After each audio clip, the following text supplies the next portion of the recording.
oduu gammachiisaan isin eegalla baatiin Zulhijjaa mul'attee jirti. Qorattoonni Saudi Arabiyaa manni murtii olaanoo jechuudha galgala kana baatii Ramadaanaa mul'achuu borummoo Zulhijjaa taa kennee eegalu mirkaneesseeti jira.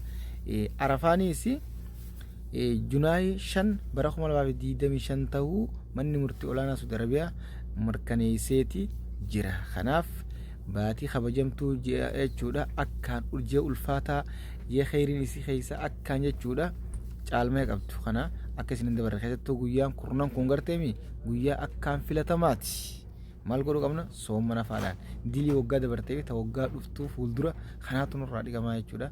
Rabbi nurraa qeebalu dalagaa khayriitti jabaadhaa isiniin jenna. Baga ji'a Zulhijjaatiin isin gee borutaa akka jenneeti eegalla. Kanatti aansuudhaan taatee addaa tan kaleessa argamte arraaf taatee argamtus dhaloota boruu keessatti seenaa ajaa'ibaa seenaa addaa ta'uudhaan tan dubbatamuuf teessu ammoo ijoo dubbii ta'uudhaan miidiyaaleen addunyaa guutuun karayyuu qoodee facaasaa jira hawaasa addunyaatiif. Lammii biyya Liibiyaa kan ta'e maqaan isaa Amiir jedhama. Hajjiidhaaf mana baheetii waa kabaltii hunda raawwatee barana hajjiin dhaqaa jechuudha.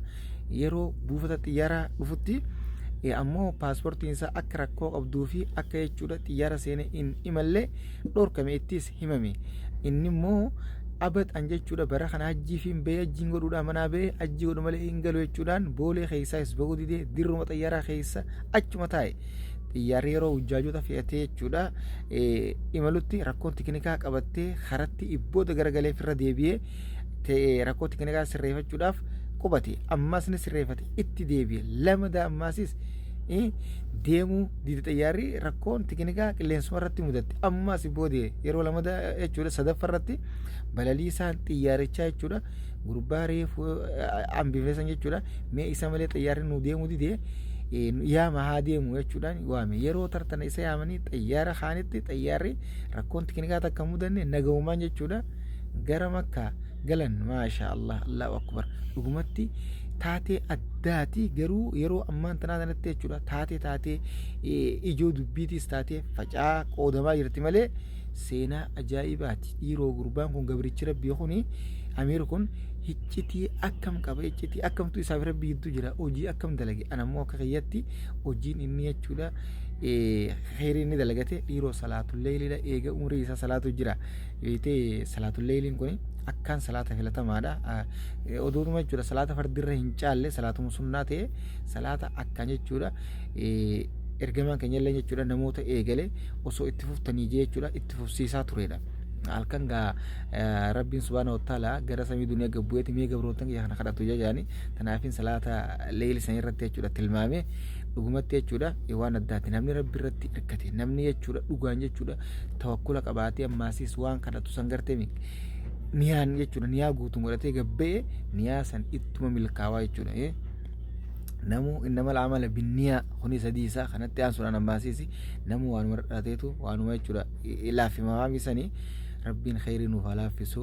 Laal siifi rabbii kan hedduu hariiroon cimtuun jiraachuu qabdi. Akkuma seenaa jira sadeen tokko haa dhaabbattu tola oolee tokko immoo jechuudha intala duratti jechuudha erga badii dalaguudhaaf irra dhaqee rabbi sodaatee irraa if qabeetii fi kan sadaffaa kan haqa jechuudha dalayduu isa bira dalagee jechuudha walitti qabee horsiisee heddumeessee rabbi sodaa kanneefi akkasi gaasan seenaan isaa dheertuudha. Akkasii jechuudha namni rabbi biraa jechuudha hojii takka khayrii hojjetee qabu guyyaa jechuudha gartee miti rakkate rakkoo sana jechuudha ni bahaa jechuudha. Yaa rabbi yaa Allah yaa rabbi Allah nutis warre gartee si biratti khayrii heddumeeffate nu godhi khayrii hedduu waliin nu qabi.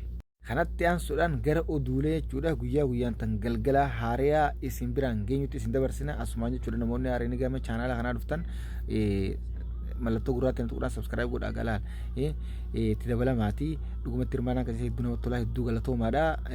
Karaa oduutti isin dabarsina. Guyyaa har'aan tanaa boordiin filannoo mana marii dhimmoota islaama Itiyoo jechuudha galma barkumatti eegaleeti jira. Boordiin filannoo kun jechuudha gaggeeffama abaashis gaafilannoo kana jechuudha dorgomuudhaaf hedduu akka jechuudha jaaramaa jirtuuf jaaramaa turte jechuudha isinii gabaasaa turre. Kanaaf jechuudha boordiin filannoo eegaltee jirtan mana marii dhimmoota islaama Itiyoo guutuun jechuudha galma barkumatti ifaan ifatti eegaltee jirtii quba qabaadha. kanatti aansuudhaan hooggantoonni Oromoo hayyoottan Oromoo qaroowwan Oromoo tokkoomaa yeroon tokkooman ammaan tana tokkummaa keessan cimsaa tokkummaa jechuudha teessoo akka irra gisee akkana caata waliin tatteessan diinni jechuudha bakka seenuu dhabaa halkanii guyyaa yaadaan hirriiba dhabee jechuudha osoo taa'uu akka waan rafu jirutti abjootaa jechuudha kanaaf tokkummaa keessan hawwina tokkummaa keessan tuutammaa isa hawaasaafis nagee buusa lafaa fi lafee teenya jechuudha tasgabbeessaa kanaaf tokkoomaa laal siyaasaa jechuudha TPLF fi Eltiraa tana laala kan waggaa 27 jechuudha diinummaa hamtuudhaan addaan citanii turan arraan tana walitti deebi'anii jiran nuti yoo kan dhiiga tokkoo maaltu addaan nu facaasa maali dantaan jechuudha ummataaf maaliif jechuudha dantaa dhuunfaa dura nu keessatti hin dhageefne akka dursinumaa nun taasifne ammaas siyaasaa jechuudha biyyoota olloota keenyaaf kanaaf yoo ilaalle siyaasaan teenyaa fi tan ummata Soomaalii yoo wal bira qabne dachii fi samiidha amma Soomaalonni jechuudha yeroo ta'an hattaa gosaanillee kan wal qoodanii yeroo jechuudha diinni alaa itti jechuudha wacuu itti jechuudha gaarriin footu keessoo isaanitti akka gaarii walii galan waa'ee jechuudha biyyummaatii fi Soomaalummaa jangaa irratti akka gaarii walii galan barana waan ajaa'iba isinitti ta'a gaafa ulaa galaanaatiif jechuudha tattaaffii hedduu jechuudha mootummaan itti godhaa ture Somaalilaandii wajjin walii galtee mallatteessa kan Soomaaliyaa wajjin walitti bu'eessanii Soomaaliin jechuudha naannoo Oromiyaa keessa jirtulleen nuti Soomaaliin lafti neeta Soomaalii bishaan ka Soomaaliiti gocha kana jechuudha abadiin inuma fudhannoo jechuudhaan dura dhaabbatanii falmaa turanii jechuudha. Dubbiin siyaasaa kanatti isin eegaluu qabdi yeroo ta'an keessuudhaan dhuunfaan jechuudha walitti mufachuu walitti aaruun osuma jirtu ammoo diina alaatiif karaa banuun inuma kaaniif jechuudha gariin ammoo horeen takka achi gartee jechuudha diina jalatti maxxantee diinaaf jechuudha ulee ta'uun gaarii miti ulee namaaf hin ta'ina gartee namni hundi ulee qabateetuma ittuma fayyadamee biraan dabru harka keessanii namni dhiiga qabatee isin jalaan jechuudha isiniif fayyadamuun hawaasaafillee gaarii maqaa keessaniifillee salphina hawaasaas jechuudha layyana quudha kanaaf tokkummaa keessan feena isiniin jenna rabbi isinaa tokkoomsu. Kanatti aansuudhaan daandiin qilleensa Itiyoo ji'a Saayilan Dabran imaltoota jechuudha miliyoona 14.5 deddeebisuudhaan galii jechuudha doolaara biliyoona 5.6 jechuudha argachuu beeksiseeti jira. Kanatti aansuudhaan wal dhabdeen Eltiraatii fi Itiyoo ammaas gara wal waraansaatti akka deemaa jirtu hayyoonni jechuudha tilmaamaatii jiran.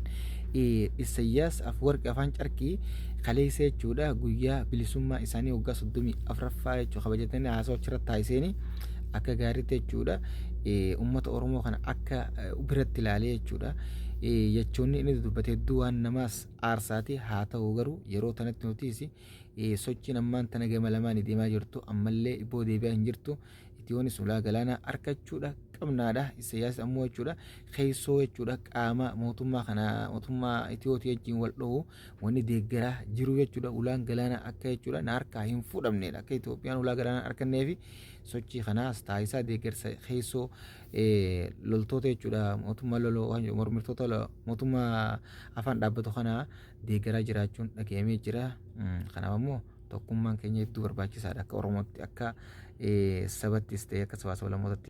Oduun biyya keessaaf qabanne kana fakkaata karaa oduu biyya alatti isin dabarsina. Mootummaan Ameerikaa Tiraamp jechuudha mootummaan Raashiyaa Puutiin maraataadha jechuudhaan qeeqe. Mootummaan Raashiyaa Puutiinis yeruma san jechuudha deebisaa laateef Tiraamp mallattoo miira to'achuu dadhabuu turraa mul'ata jechuudhaan deebisaa inni maraata jeensan bifa kanaan laateefii jira. Kanatti aansuudhaan mootummaa Faransaay Imaanuweel Makroon haati warra isaa xayyaara keessatti kabbala itti gadi lakkifte osoo xayyaarri dhaabbatee irraa bu'aa jiranitti yeroo isiin kabalaa jirtutti kaameraanis dhab godhuudhaan ijoo dubbii godhee ammoo hawaasni miidiyaaleen garaagaraatis hawaasa keessa qooduu yeroo jalqabutti mootummaan Faransaay Imaanuweel Makroon deebisaa jechuudha hawaasa hatattamaan jaartiin tiyya haati warra kiyyaa jechuudha waan biraati miti qoosaaf na kabaltee jechuudhaan deebiseef kun ammoo hawaasa biratti waan hin fudhatameef deebisaan kun waan jechuudha hin fudhatamaniif lakkee jaartiin warra guddoo fuudhuun kan alattuu ija miidiyaa hawaasaatii fi hawaasa duratti kan nama kabaltu